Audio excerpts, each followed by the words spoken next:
Oke, baik. Selamat malam semua teman-teman Pride. Salam sehat, salam sejahtera buat kita bersama. Tadi saya juga udah mengawali dengan dalam suasana Idul Fitri ini ingin mengucapkan mewakili manajemen Pride, mengucapkan mina aidin wal faizin. Mohon maaf lahir dan batin. Semoga Idul Fitri tahun ini membawa berkah buat kita semua dan kita sudah berkumpul dengan keluarga, semua teman-teman yang merayakan Idul Fitri sudah mudik dan merayakan Idul Fitri tahun ini dengan baik dengan keluarga.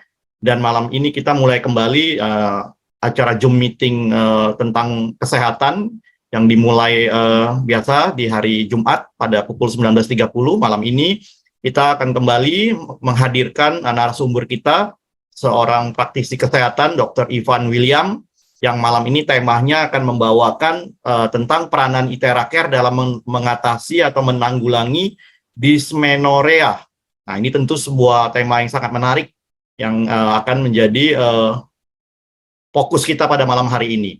Nah, semua teman-teman boleh menyimak dan kemudian nanti setelah selesai boleh melakukan tanya jawab melalui chat box yang ada, diketik, ataupun boleh menyalakan kamera dan mikrofonnya untuk bertanya secara langsung. Oke, tanpa membuang waktu lagi, saya persilahkan Dr. Ivan untuk memulai sesi pada malam hari ini. Silakan, Dok. Oke, sebelumnya selamat malam seluruh teman-teman yang sudah berkenan menghadirkan, meluangkan waktunya untuk berkenan menyimak Zoom meeting kita malam ini. Sebelumnya juga saya mengucapkan mina aidin wal faizin, mohon maaf lahir batin bagi teman-teman yang merayakan. Oke, semoga menambah kesuksesan kita di tahun ini dan tahun-tahun berikutnya. Oke, selamat malam semuanya. Assalamualaikum warahmatullahi wabarakatuh. Shalom, Om Santi Sasti Swastiatu, Namo Buddhaya. Teman-teman semua, malam ini saya akan membawakan topik dengan judul peranan dan fungsi Itera-Care dalam penanggulangan dysmenorrhea. Oke, sebelum saya mulai, saya kembalikan dulu. Saya akan melakukan sedikit pengarahan. Teman-teman, Zoom meeting kita pada hari Jumat ini fungsinya adalah dari kami pihak medis mengarahkan, menuntun teman-teman dalam pelaksanaan Itera-Care yang terhadap beberapa kasus secara benar. Saya mengadakan Zoom meeting ya dengan catatan topik-topik yang saya pilih adalah topik-topik yang sudah saya buktikan keberhasilan klinisnya. Saya praktisikan di praktek saya terhadap pasien-pasien dan sudah berhasil, maka saya buat menjadi satu topik untuk saya bawakan dalam Zoom meeting. Yang belum selesai dalam praktisi saya terhadap pasien saya, belum saya bawakan. Oke, jadi teman-teman harus menerima tutorial dari saya dalam pandangan sebagai bukti klinis yang sudah berhasil saya lakukan dan dengan mengikuti tuntunan cara saya. Jangan mengambil inisiatif melakukan penanggulangan terhadap penyakit dengan Itera dengan cara yang berbeda atau dari guidelines atau dari buku pegangan, buku panduan tertentu. Coba dengan adanya Zoom meeting ini kita menanggulangi kasus-kasus dengan Itera sesuai yang kami tuntun.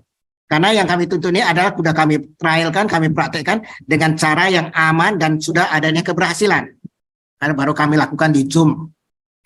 Kemudian ada case ya, karena saya juga diundang masuk ke dalam grup Itera. Ada case sampai terjadinya luka bakar ya akibat memblowing yang kelewat lama. Tapi dalam hal ini bukannya artinya saya membela sesama medis, bukan ya. Mungkin ini ada garis bawah adanya sedikit kesalahpahaman. Contoh di case yang saya baca di grup WA Itera itu dinyatakan ya satu hari sekali blowing 4 jam, satu hari 3 kali. Sekarang menimbulkan luka bakar. Ini ya jelas salah. Tapi saya rasa ini adalah persepsi, ya penanggapan yang salah dari si pasien atau dari pelanggan Itera ini. tentunya pihak medis atau leadernya tidak mengajarkan demikian. Mungkin ini salah tanggapan. Ya, jadi kalau di blow 4 jam sehari, 1 hari 3 kali udah 12 jam. Berarti aktivitasnya sehari-hari hanya untuk memblowing aja. Ya itu jelas salah. Nah, makanya kegunaan dari Zoom meeting kita di hari Jumat itu tujuannya adalah menuntun para pelanggan ITERA dengan cara yang benar menanggulangi suatu case. Nah, contoh hari ini case saya adalah dysmenorrhea. Jadi nanti penanggulangan dysmenorrhea dengan cara yang benar, gitu. Sesuai anjuran kami, tuntunan kami melalui Zoom meeting hari ini. Ya, oke, saya mulai ya.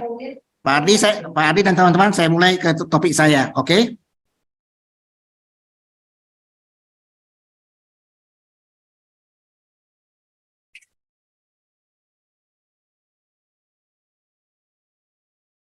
Halo Pak Ardi.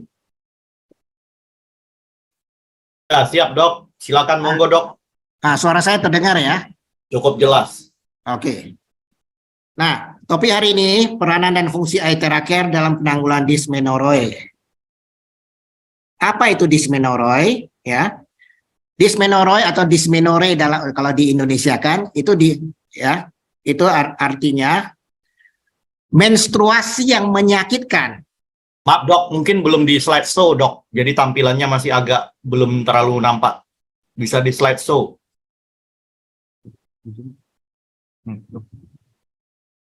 Ini udah nampak Pak Adi? Ah, betul dok, baru ini dia. Oke. Ya. Dysmenorrhea atau dysmenorrhea ya. Ini merupakan suatu proses menstruasi yang menimbulkan rasa sakit ya, dan merupakan keluhan ginekologi paling umum yang biasanya terjadi, terutama pada wanita usia muda. Dysmenorrhea ini bisa kita kaitkan dengan suatu keadaan patologis tertentu. Namun, dysmenorrhea ini juga bisa berkaitan dengan keadaan patologi pada pelvis, seperti penyakit endometriosis. Nah, dysmenorrhea atau nyeri pada haid atau nyeri pada menstruasi ini bisa diklasifikasikan sebagai dysmenorrhea primer dan sekunder.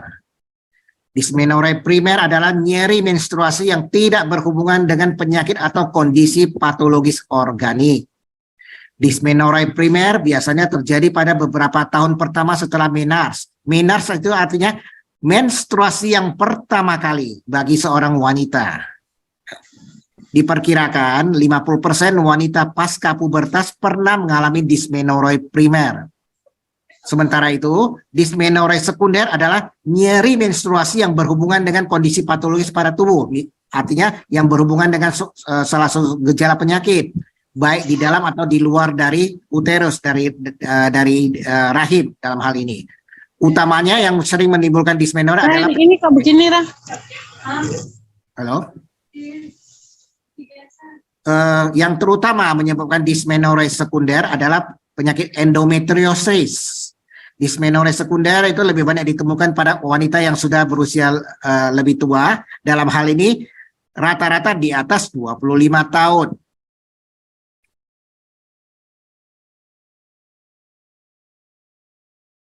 Pengobatan dysmenorrhea secara umum bertujuan untuk memperingan nyeri serta menghambat proses yang mendasari keluhan. Derajat keparahan dari dysmenorrhea ini dapat ditentukan berdasarkan skala nyeri dan tingkat keterbatasan aktivitas harian. Hal ini dapat menjadi panduan bagi kita seorang dokter dalam menentukan strategi pengobatan yang mau digunakan.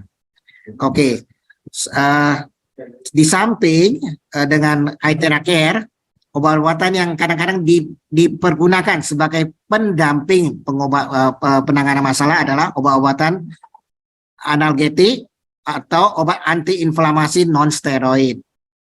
Misalnya yang sering beredar di pasaran, ibuprofen, golongan ibuprofen atau naproxen. Serta kadang-kadang akan diberikan obat kontrasepsi hormonal dari golongan levonorgestrel. Oke, tapi dalam hal ini hari ini saya tidak membahas pengobatan dysmenorrhea dengan obat-obatan. Ya, saya hari ini akan menuntun para teman-teman pengobatan dysmenorrhea-nya dengan ITERA. Tapi titik-titik tetap kita mendasari dengan pemakaian titik-titik akupuntur. Dan titik-titik akupuntur yang saya pilihkan hari ini hanya 6 titik.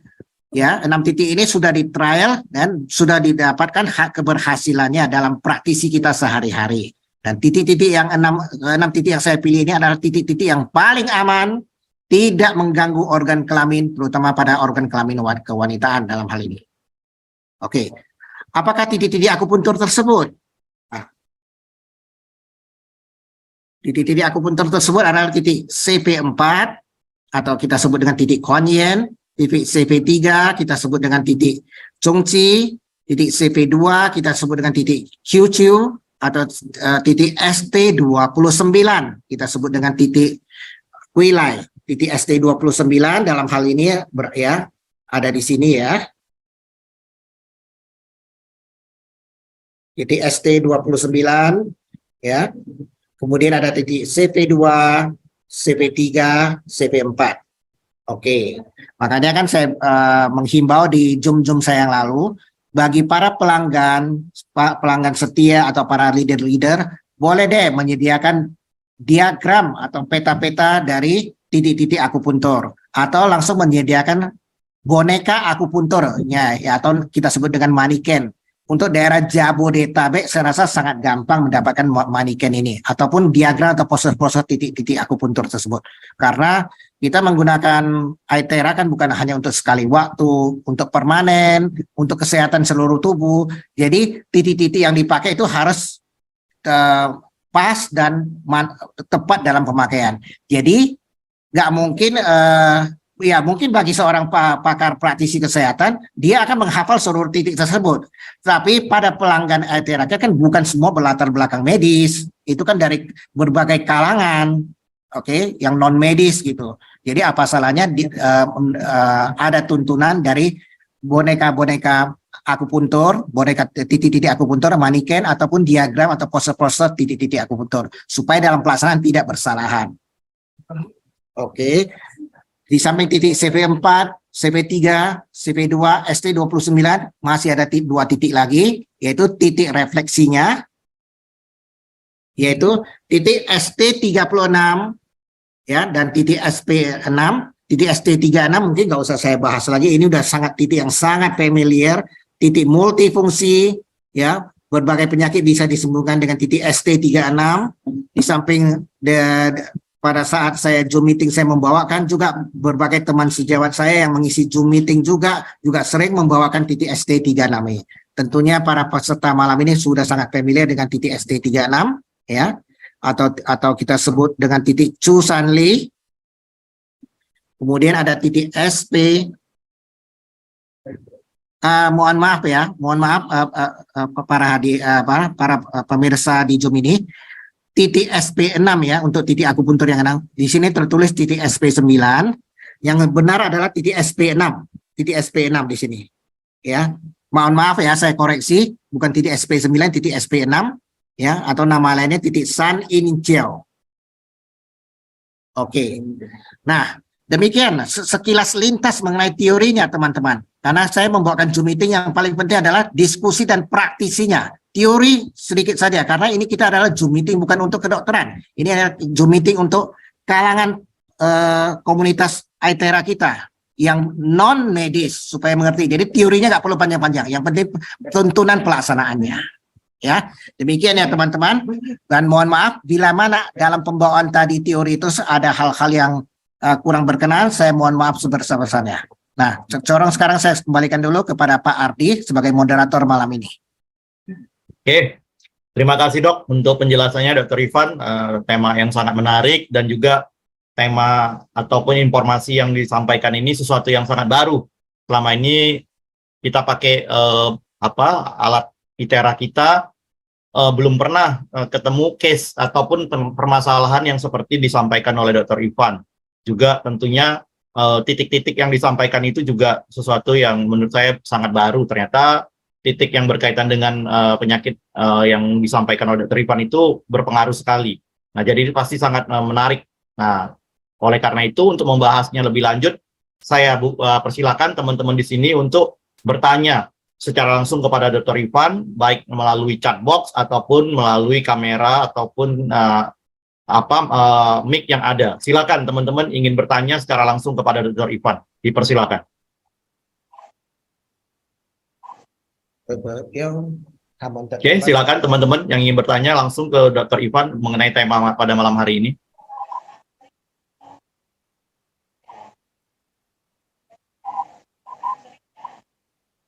Oke, silakan Bu Pri, Bu Tati, atau Bu siapa yang mau bertanya menanggapi apa yang disampaikan oleh Dr. Ivan. Ya, dokter. Iya, malam Bu. Selamat malam. Mau bertanya pada dysmenorrhea primer, Iya. itu apa ada pengaruhnya dengan kesuburan? Oke, baik. Dysmenorrhea primer, ya, itu pengaruhnya terhadap kesuburan bisa, juga tidak ada kaitan dengan kesuburan, ya Bu. Ya, itu kita lihat individu masing-masing. Misalnya dalam hal ini wanita ya Bu, ya, kalau memang di individu tersebut ya dia untuk mens untuk bisa mendapatkan menstruasi yang pertama kali itu juga telat, karena kalau secara umumnya ya, mens pertama kali bisa didapatkan wanita mulai usia 10 tahun sampai 15 atau 16 tahun mens pertama kalinya. Tapi bagi yang mengalami gangguan kesuburan, tapi tidak semua ya Bu ya, tidak absolut semua gangguan kesuburan. Umumnya kalau misalnya wanita dia mendapatkan menstruasi pertama kali pada usia 17 tahun ke atas, misalnya pada usia 20 tahun baru mendapatkan mens pertama kali, iya, dampaknya sedikit banyaknya ini bisa diklasifikasikan kesuburan pada si individu ini, pada wanita ini sedikit lebih menurun dibandingkan dengan wanita yang lainnya, gitu Bu. Nah, dan hal ini ya bisa ditangani dengan Aithera Care, tapi butuhkan waktu dan harus dilakukan dengan seksama. Itu Bu. Ya, dokter, berarti bisa mempengaruhi tergantung kondisi tubuh masing-masing ya dokter ya. Iya, tergantung kondisi tubuh masing-masing. Gitu. Jadi yang tadi saya terangkan itu Bu, umumnya ya. Jadi bisa saja ya seseorang wanita karena dia mengalami trauma kecelakaan terjatuh. Jadi terkena daerah bagian bokong atau bagian pubis, bagian kemaluan, sehingga mengalami satu peradangan. Nah, ini juga bisa menyebabkan menasnya, yaitu menstruasi pertama kalinya terganggu, tertunda. Tapi belum pasti dia mengalami gangguan kesuburan, Bu. Nah, ini contohnya ya, Bu. Ya. Nah, tentunya, tapi umumnya kalau hal-hal demikian yang terjadi pada si individu ini, umumnya dia akan mengalami dysmenorrhea yang hebat. Kalau ini berdasarkan dari pengalaman klinis, wanita-wanita dengan menas yang lebih terlambat, yang udah menasnya di atas umur 17 atau umur 20 baru dapat mens pertama kali, umumnya dysmenorrhea yang dia alami di bulanannya, di tiap-tiap bulan, itu akan lebih terasa dysmenorrhea-nya dibandingkan dengan dengan wanita-wanita yang menasnya pun tepat waktu, gitu. Nah, ini sekilas Bu. Gitu. Ya, terima kasih dokter. Oke, silakan. Ada lagi teman-teman lain yang ingin bertanya, Bapak Ibu? Kalau ya, tidak ada, dokter itu. Oke, maaf, dengan Bapak siapa ini? Bambang. Oke, Pak Bambang. Dari mana Pak? Dari Tangerang. Oke, silakan Pak Bambang. Iya. Pak dokter, itu kan nggak bisa dipakai waktu mens ya. Jadi itu terapinya pada saat tidak mens begitu atau bagaimana? Nah, ini satu pertanyaan yang bagus sekali Pak Bambang, dan untuk teman-teman mohon disimak. Karena kembali lagi, kenapa saya bilang ya, Zoom ini harus kami tuntun dengan sebaik-baiknya. Memang secara teoritis ya, pada saat menstruasi itu kan berarti seorang wanita mengalami masa-masa perdarahan. secara teoritis dari ITERA-nya itu tidak diperbolehkan. Nah, tetapi kalau pelaksanaan ada pengecualian ya, kalau pelaksanaan dilakukan dengan tepat, maka boleh dilakukan penanganan terhadap dysmenorrhea ini pada saat menstruasi sedang berlangsung, gitu. Ya, contohnya, kenapa saya bilang boleh? Titik-titik yang saya rekomendasikan tidak ada satu titik pun yang langsung mengenai organ kelamin. Yang saya rekomendasikan adalah titik ST36, SP6, dan titik CP4, CP2, CP3, dan ST29 yang tidak ada di organ kelamin. Itu semua di samping, ya, masih berjarak dari organ kelaminnya. Ya, dan nanti pelaksanaannya pun nanti akan saya terangkan lagi. Ada dituntun itu pelaksanaan, teknik pelaksanaan, jarak pelaksanaannya, jaraknya, dan juga timing blowingnya berapa lama dengan situasi yang gimana gitu.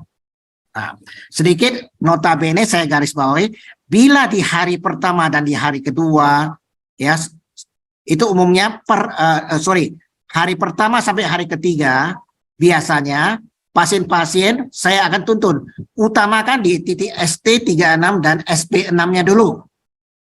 Nah, nanti ya di haid hari keempat sampai hari ketujuh, biasanya kan seminggu ya, rata-rata haid ada yang 5 hari, ada yang seminggu ya, hari keempat sampai hari ketujuh barulah tambahan terapinya ya, blowingnya di titik ST29, CP4, CP2, dan CP3 gitu.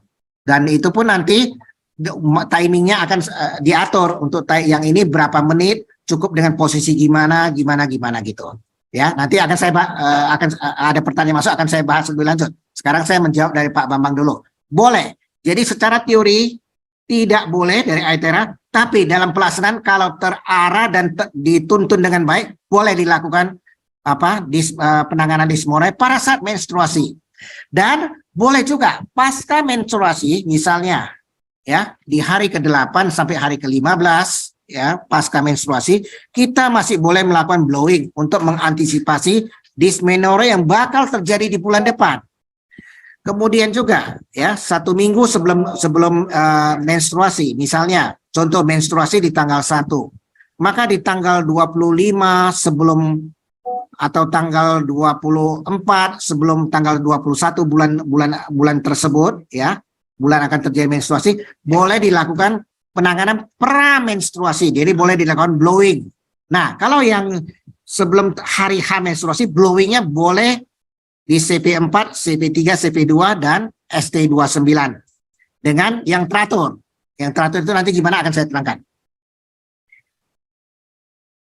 Oke. Pak Bambang, gimana? Penjelasan saya bisa diterima? Iya, terima kasih, Dokter.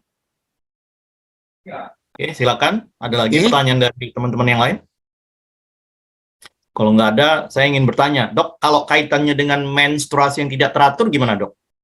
Menstruasi yang tidak teratur, oke. Kalau untuk menstruasi yang teratur, berarti dalam yang dimaksud dengan menstruasi tidak teratur, Pak Ati, adalah pola mens yang tidak teratur. Contoh, ya, wanita itu kalau mens kan berarti setiap siklus 28 hari sekali atau siklus 30 hari sekali dia akan menstruasi. Ini yang tidak teratur artinya kayak gini. Yang dimaksud dengan tidak teratur ya Pak Ardi ya. Yeah. Ya. Misalnya di bulan pertama dia siklus menstruasinya tanggal 1, selesainya tanggal 7. Oke.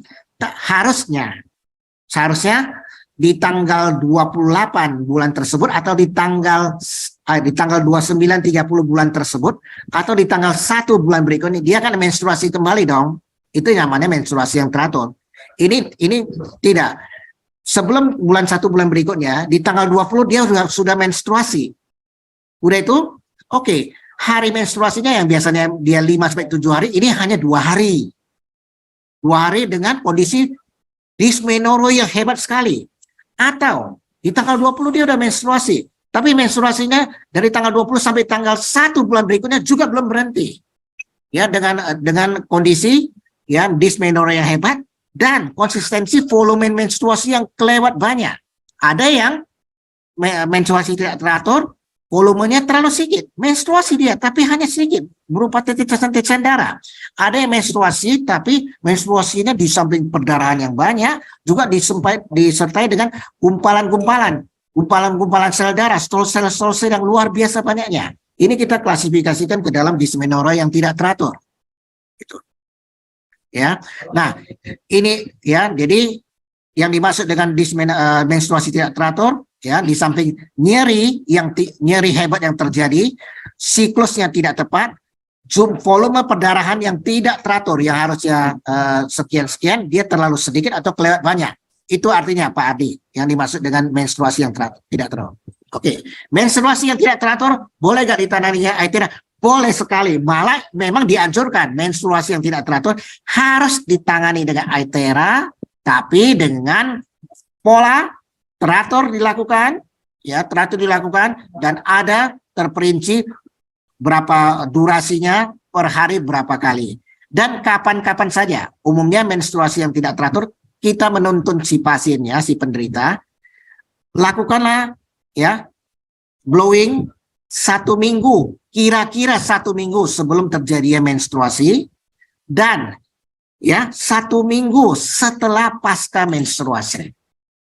Walaupun ya tanggal-tanggal menstruasinya tidak tepat, tapi bagi si penderita, si wanita dengan individu dia masing, dia akan tahu bahwasanya ya biasanya ada tanda-tanda, walaupun dia pola menstruasinya tidak teratur, ya polanya tidak teratur, tapi dia ada tanda-tanda. Misalnya contoh, dia merasa sudah mulai timbul rasa senggugut, sudah mulai timbul rasa pegalinu di sendi-sendi, ya.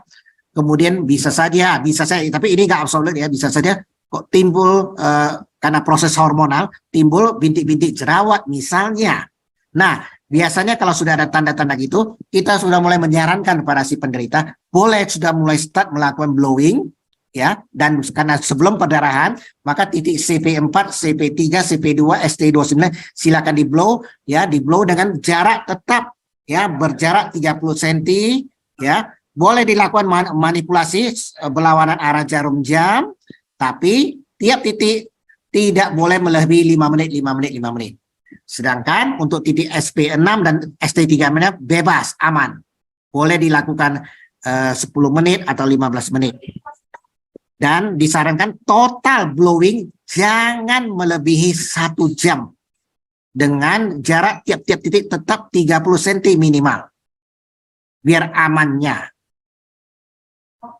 Nah, gimana Pak Adi? Jelas statement penjelasan. Gini dok, ada kasus juga nih dok. Dulu pasangan saya pernah mengalami posisi mensnya itu agak berbeda dengan yang dokter sampaikan. Ketidakteraturannya itu bisa sampai berbulan-bulan, kadang 2 bulan tidak mens. Kita pikir itu adalah satu bentuk, artinya mungkin hamil atau apa, tapi setelah dicek ternyata tidak, dan itu sering terjadi dok. Itu fasenya jauh sekali lompatannya dari masa menstruasinya yang misalnya sebulan atau 27 hari atau 30 hari, ini bisa sampai 1,5 bulan sampai 2 bulan dok. Itu seperti apa dok? Apa kaitannya dengan ini? Yang itu juga ya, tadi mungkin saya menjabarkan kurang lebih. Yang itu Pak Ardi termasuk juga menstruasi yang tidak teratur karena siklusnya panjang. Karena siklus yang normal kan tiap 28 hari sekali atau 30 hari sekali. Jadi dia sampai 60 hari sekali baru menstruasi, ya. Itu termasuk menstruasi yang tidak teratur, tapi dalam tanda kutip belum pasti itu adalah gejala penyakit, ya, Pak Ardi. Karena di antara misalnya kita ambil presentasi 100 wanita, ada 2 atau sampai 5 wanita menstruasinya 2 bulan sekali, 3 bulan sekali, dan itu masih dalam tanda kutip artinya bukan absolut penyakit. Ada yang memang pola mensnya kayak gitu. Nah, memang ini diklasifikasikan menjadi menstruasi yang tidak ideal, tidak teratur, ya, tapi bukan penyakit. Tapi ada juga ya yang polanya 2 bulan sekali, 3 bulan didasari adanya penyakit. Biasanya, umumnya, seperti yang tadi di teori saya, ya, kalau ada tanda bakat-bakat seseorang ini mempunyai bakat-bakat endometriosis, gitu, ya, dia akan mengalami menstruasi yang tidak teratur, yaitu 2 bulan sekali, 3 bulan sekali. Kadang-kadang dalam pelaksanaan begitu dia menstruasi di 2 bulan sekali, 3 bulan sekali, timbul dysmenorrhea yang luar biasa. Dysmenorrhea ini kan nyeri haid ya, nyeri menstruasi. Dysmenorrhea yang luar biasa, ya, yang 3 kali lebih nyeri dibandingkan dengan menstruasi biasa, gitu. Disertai dengan perdarahan dengan volume yang luar biasa banyak, sampai perdarahannya bukan hanya perdarahan biasa, menstruasi yang disertai dengan pengeluaran jaringan-jaringan gumpalan-gumpalan darah, gitu. Tapi ada juga yang case-nya dia termasuk yang mengalami gangguan dengan 2-3 bulan sekali menstruasi, timbul rasa nyeri hebat, tapi perdarahannya sedikit-sedikit, setetes 2 tetes, karena itu yang mungkin dikaitkan endometriosis, masih ada tambah plus dengan indikasi penyakit lain, misalnya gangguan di indung telur, di tunggal falopinya, atau gangguan di ovariumnya, gitu. Nah, ini semua ya, baik yang Pak Adi sebutkan bahwasannya dengan yang menstruasi 2-3 bulan sekali, ini juga bisa ditangani dengan Aithera Care, tapi dengan tuntunan cara yang benar. Maka ke-6 titik yang saya rekomendasikan malam ini sudah mencakup untuk penanggulan segala-galanya mengenai dysmenorrhea. Baik dysmenorrhea yang teratur, dysmenorrhea yang baik menstruasi yang teratur, menstruasi yang tidak teratur, pokoknya semua menstruasi yang teratur yang ada menimbulkan rasa nyeri, yang dalam hal ini kita sebut dengan dysmenorrhea, akan tertanggulangi dengan ke-6 titik yang saya rekomendasikan ini. Asalkan dilakukan dengan benar dan aman dan cara yang benar. Tadi dok lupa, itu berapa lama dok di titik-titik itu? Karena kan ada juga kadang terlalu lama atau mungkin malah sampai melepuh, kan ini juga jadi masalah kan dok? Iya, tadi kan saya bilang ya, untuk titik CP4, CP3, CP2 dan ST29 ini hanya boleh 5 menit. Boleh 5 menit pada saat boleh 5 menit ya. Dan boleh berlawanan arah jarum jam, karena kalau manuver kita di Aithera kan berlawanan arah jarum jam. Boleh berlawanan arah jarum jam. Tapi untuk SP6 dan ST3-nya itu boleh dilakukan 10 menit ya, bahkan sampai 15 menit. Tapi ingat, total ke-6 titik ini di blowing jangan melebihi 1 jam, dan cukup 1 hari sekali saja, nggak perlu sampai 1 hari 3 kali. Ya, kalau bisa pun nggak usah 1 jam, cukup 40 menit atau 45 menit udah oke, gitu. Dan boleh dilakukan secara kontinu. Untuk kasus yang seperti Pak Adi sebutkan, yang dia menstruasi 2-3 bulan sekali baru menstruasi, maka kami anjurkan, ini kami anjurkan ya, blowingnya ya 10 misalnya di bulan pertama ya, dia mens kan kita udah pasti blowing. 1 minggu pasca dia menstruasi kan kita blowing juga. Di bulan kedua kan dia gak mens, silakan di blowing juga di ke-6 titik tersebut ya. Nah, di bulan kedua karena dia tidak menstruasi, waktunya kita pilih aja di misalnya ya di tanggal 10 sampai tanggal 20 di pertengahan bulan. Di bulan berikutnya juga belum mens kan, kadang-kadang ada yang durasi 3 bulan. Juga di bulan berikutnya kita blowing aja di antara tanggal 10 sampai tanggal 20 ya, selama 10 hari. Baru kira-kira di bulan ketiga dia akan mengalami mens yang baru 10 hari sebelum dia menstruasi di blowing ya. Kemudian pada dia saat menstruasi juga di blowing, tapi dengan tuntunan yang tepat ya, terarah, nggak boleh sembarangan karena lagi menstruasi. Kemudian pasca dia menstruasi seminggu di blowing lagi. Demikian lagi selanjutnya. Lama kelamaan si pasien ini ya, proses hormonalnya akan terkoreksi, sehingga ya, tapi memang butuh waktu mungkin jadi setengah tahun, 1 tahun ya, menstruasinya berangsur-angsur akan normal kembali, yang dari 3 bulan sekali, 2 bulan sekali, nanti akan menjadi 2 bulan sekali atau sebulan sekali, lama-kelamaan menjadi teratur kembali, tapi butuh waktu proses Pak Abdi, bisa aja setengah tahun atau setahun. Di samping itu, saya juga tidak menutup kemungkinan, di samping si pasien berobat dengan versi Aithera, boleh tetap berkonsultasi dengan ahli obstetri dan ginekologi.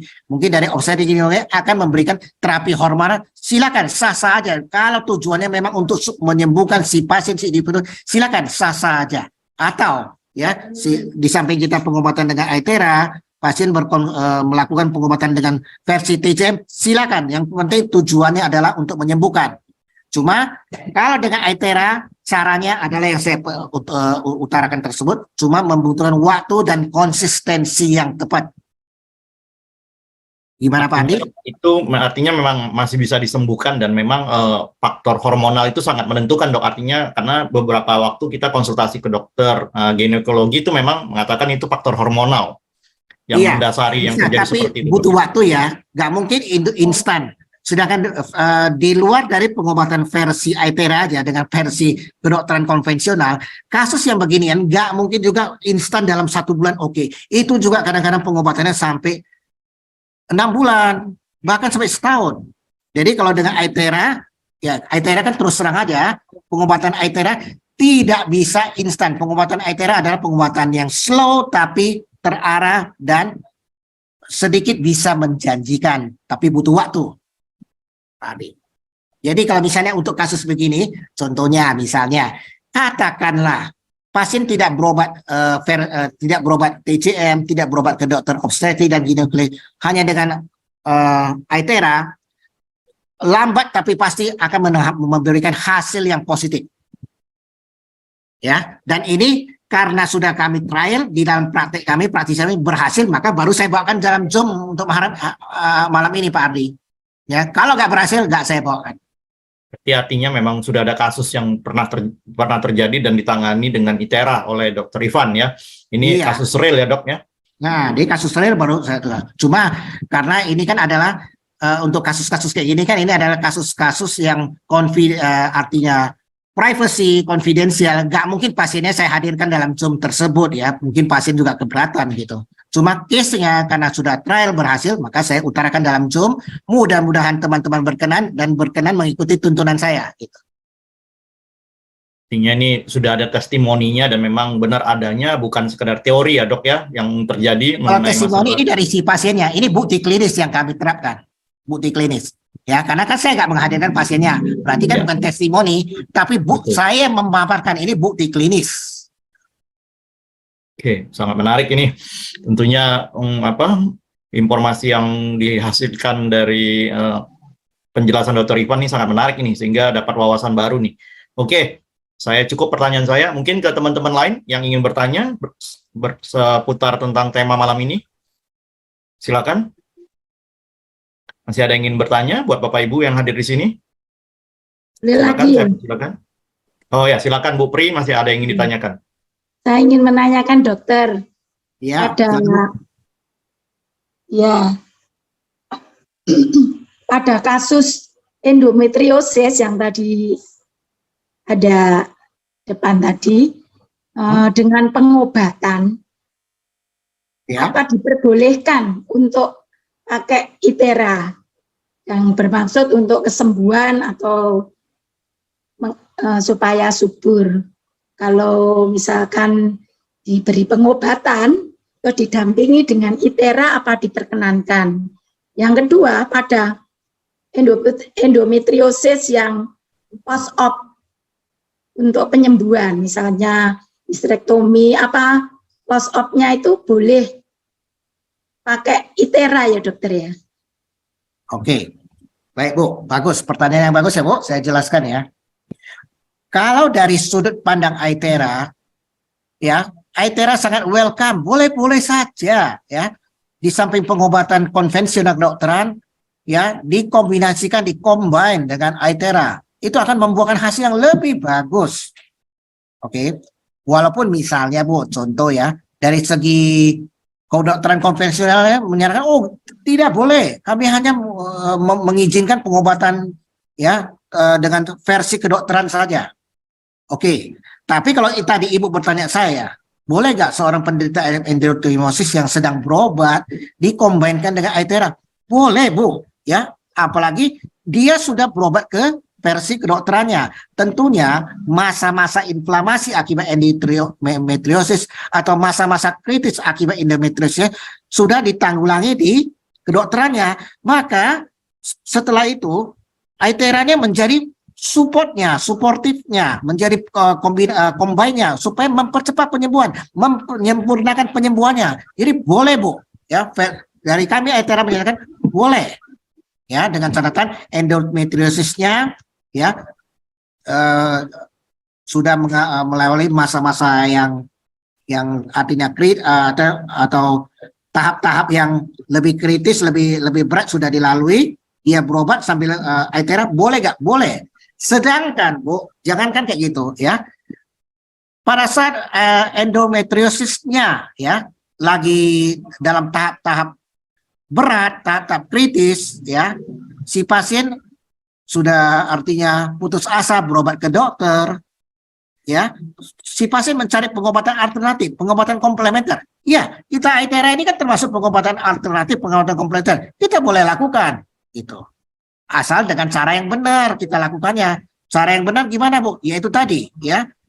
Ya, kita lakukan dengan tuntunan ya yang seperti saya jelaskan tadi, hanya di ke-6 titik tersebut ya, dengan durasi, dengan jarak terhadap titik tersebut berapa senti, durasi berapa lama di titik-titik tersebut, dilakukan kontinu setiap hari, jangan pula hanya dilakukan 7 hari pertama kemudian berhenti, bulan berikutnya baru lakukan, itu nggak akan bisa, Bu, kalau untuk kasusnya ya, dilakukan dengan kontinu. Oke. Jadi endometriosis umumnya kan disertai dengan perdarahan, Bu, dysmenorrhea. Oke. Ya, setelah kita lakukan terapi, pasca 7 hari kita lakukan terapi, ya, khusus untuk endometriosis ya, Bu, masih boleh kita lakukan, misalnya di bulan tersebut menunjukkan tanggal 20, sedangkan dia akan mens kembali di tanggal 1. Boleh, Bu, boleh kita lakukan terapi tambahan dengan memblowing di titik-titik yang tadi saya sarankan, walaupun masih jarak menstruasinya masih lama. Gitu. Boleh, silakan, Bu. Kemudian Bu, tadi pertanyaan kedua apa ya Bu ya? Karena jawab pertanyaan pertama saya jadi keterlewat pertanyaan kedua. Iya. Yang kedua tadi. Yang kedua ada waktu post op. Oh iya ya, oke. Udah saya ngerti. Oke, misalnya post hysterectomy.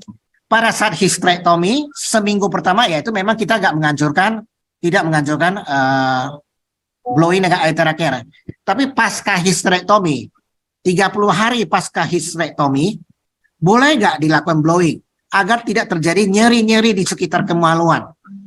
Boleh saja, cuma ya Bu, kalau udah hysterectomy kan tentu dia nggak menstruasi lagi, ya kan Bu? Ya, jadi nyerinya nggak kita sebut dysmenorrhea lagi ya Bu. Dysmenorrhea kan nyeri karena menstruasi. Kalau dia udah hysterectomy, ya tidak menstruasi lagi, nyeri yang kita yang terjadi itu kita bukan sebut dysmenorrhea ya Bu. Itu nyerinya ya itu udah pasti nyeri di pelvis atau nyeri di para genitalia gitu ya Bu. Nah itu boleh nggak ditangani terapi? Boleh Bu, boleh kali ya untuk mengatasi rasa nyerinya, boleh kali. Dan kalau dilakukan dengan benar dan teratur ya, malah mempercepat penyembuhan dari lokasi pasca operasinya gitu, mempercepat penyembuhan di sana. Nah, itu ya Bu. Ya dokter, terima kasih penjelasannya. Iya. Oke, silakan buat teman-teman lain yang masih ingin bertanya. Dok. Malam Dok. Silakan. Oke, Ya, silakan. Ini siapa Pak siapa ini Pak Pasaribu? Pasaribu. Ya, dari mana Pak Pasaribu? Dari Tangerang, Karawaci. Oh ya, silakan Pak. Mau nanya ini, tadi saya menyimak yang pembicaraan dokter tadi. Kalau terapi tentang iterakir ini kan membutuhkan waktu dan tidak bisa instan gitu loh. Misalnya gini Pak, saya kan kemarin ada orang yang agak matanya itu agak rabu-rabu gitu kan. Apakah itu bisa di blow berapa menit Dok? Kalau matanya itu. Pak Pasaribu, kita hari ini berbicara mengenai dysmenorrhea ya. Iya, memang ini benar agak menyimpang sedikit gitu. Boleh nggak Pak? Kalau untuk daerah, untuk organ mata itu adalah organ yang sangat Vital, sangat vital sekali ya. Jadi Blowing tidak disarankan blowing ke bola mata ya Pak, ke organ mata tidak disarankan. Tentunya sewaktu mau melakukan Bapak ada berdiskusi dulu dengan mentor dan boleh medis, boleh juga leadernya yang sudah pengalaman, boleh nggak di blowing di bola mata. Tidak pernah kami nyarankan blowing di bola mata, tapi blowing di titik-titik refleksinya boleh. Baik dokter. Sorry, ini agak menyimpang, cuman saya Ya, agak kemarin. ya. Apa-apa ya. Nah, Jadi- contohnya kena misalnya masalah dia rabun kan di bola mata, oke? Masih boleh dilakukan blowing di atas alis mata, alis Oh. mata, tapi dengan jarak minimal 30 cm dengan durasi hanya boleh 1 sampai 2 menit dan jangan dimanuver terbalik. Artinya Baik. artinya searah saja, sudah gitu. Dan nanti kalau kita lakukan dengan benar, lambat laun nanti akan berpengaruh, ya, refleksinya membuat ketajaman penglihatan, fokus mata itu akan terangsang kembali. Baik. Nah, Baik, gitu.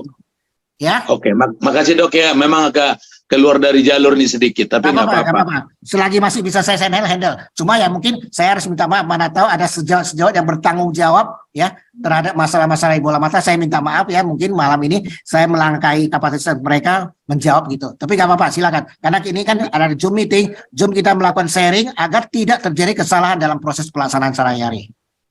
God bless dok. God bless.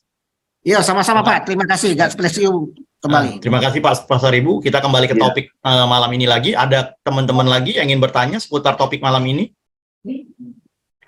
Kalau belum ada juga, saya masih ada satu dok pertanyaan. Ini yang berkaitan dengan orang-orang yang sudah manula atau yang sudah mendekati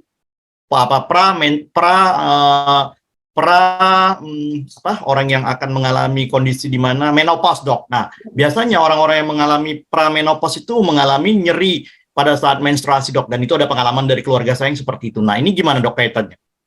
Nah, ini boleh. Pak Ardi, kalau untuk yang ini ya dengan catatan ya Pak Ardi ya, dengan catatan tidak ada, dengan catatan dia tidak mengalami komplikasi penyakit lain, misalnya tumor di organ kelamin, karsinoma CA di organ kelamin, cuma karena dia memasuki masa-masa klimakterium ya, mungkin Pak yang Pak Ardi masukkan klimakterium, masa-masa menjelang menopause kan gitu Pak Ardi, ya kan? Begitu Pak Ardi, klimakterium itu adalah masa-masa sebelum terjadi menopause, ya.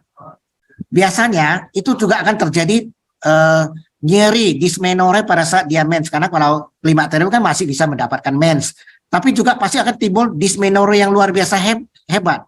Boleh nggak dilakukan terapi dengan Aithera? Ya boleh kali dong Pak Ardi, bahkan disarankan untuk melakukan terapi dengan Aithera. Cuma itu tadi, jangan mengambil resiko. Tidak ada disarankan untuk memblowing di daerah organ kemaluan. Cukup di ke-6 titik aja. Ke-6 titik yang saya rekomendasi malam ini sudah ya dilakukan sensor screening untuk paling amannya untuk dilakukan. Nah, kapan dilakukan jadwal untuk pengobatan ini? Nah, kalau untuk yang masa-masa klimakterium ya, pramenopause ya, ini boleh sedikit dimodifikasi. Misalnya ya, menstruasinya terjadi antara tanggal 1 sampai tanggal 5 ya. Biasanya kalau yang atau sampai tanggal 7 ya, tetap aja kembali boleh kita lakukan blowing di 1 minggu pertama tersebut. Pasca 1 minggu berikutnya di terapi, juga tidak usah menunggu sampai 1 minggu sebelum menstruasi. Di hariannya, di maintenance hariannya, boleh dilakukan terapi di daerah-daerah sekitar pelvis. Pelvis berarti daerah di atas kemaluan kita, di bawah pusat, di atas kemaluan kita. Boleh lakukan terapi-terapi ya, tapi harus terarah, tidak boleh blowing kelamaan. Blowing cukup 5 menit di CP4, CP3, CP2 dan ST29. Nah, hanya di ST36 dan SP6-nya boleh di blowing agak lama. Khusus SP6 dan ST36 kalau kita blowing 10 menit atau oke lah, silap kita 15 menit, ini malah akan merangsang hormonalnya sedikit aktif kembali, sedikit terungkit kembali, sehingga yang bakal menopausenya itu akan ketunda yang contohnya kira-kira setahun lagi dia akan menopause. Dengan dia rajin, dengan teratur setiap hari melakukan terapi di ST36-nya, di SP6-nya, mungkin menopausenya akan terjadi 3 tahun lagi atau 5 tahun lagi. Dan nyeri pada saat head dysmenorrhea akan tertangguh, malah berkurang, malah akan menjadi nyeri yang tidak berarti yang terjadi. Gitu. Gimana Pak Adi? Penjelasan saya cukup jelas? Cukup jelas dok, dan mudah-mudahan bisa nanti saya memberikan masukan buat keluarga saya mengalami kondisi seperti itu dok. Nah, ya malah sangat membantu Pak Ardi kalau untuk kondisi tersebut gitu. Malah nanti dia nggak akan terjadi menopause, mungkin harusnya menopausenya di usia 48 atau 50, mungkin sampai 52, 53 baru menopause, atau mungkin bisa lebih karena kalau dia teratur. Kalau teratur ya Pak Ardi, karena ingat sekali lagi Aithera harus teratur ya, teratur dan konsekuen melakukannya. Itu dia tadi. Akupuntur juga harus teratur dan konsekuen. Aithera juga harus teratur dan konsekuen. Cuma kalau akupuntur kan ditusuk dengan jarum. Aithera malah enak, di blowing lagi. Blowingnya bisa di style slow, middle atau high. Ini cukup, kalau untuk yang menstruasi kayak gini, dysmenorrhea ya, saya hanya menyarankan blowingnya yang low sampai middle saja. Nggak pernah saya menyarankan yang high blowing. Oke Pak Ardi? Oke, sangat jelas sekali dok dan sangat membantu informasinya. Oke, gimana dengan teman-teman yang lain? Masih ada mungkin yang masih belum jelas dengan yang berkaitan dengan tema pada malam hari ini? Silakan, mumpung masih ada waktu, kita masih bisa bersama dengan Dr. William untuk bertanya. Dr. Ivan William, silakan.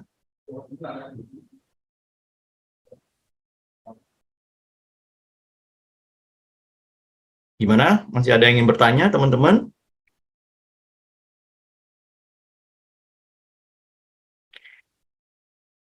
Oke, rasanya malam ini semua pada lesu. Nggak tahu dok, ini kenapa? Mungkin masih efek karena suasana lebaran ya, mungkin. Jadi semua pada lesu.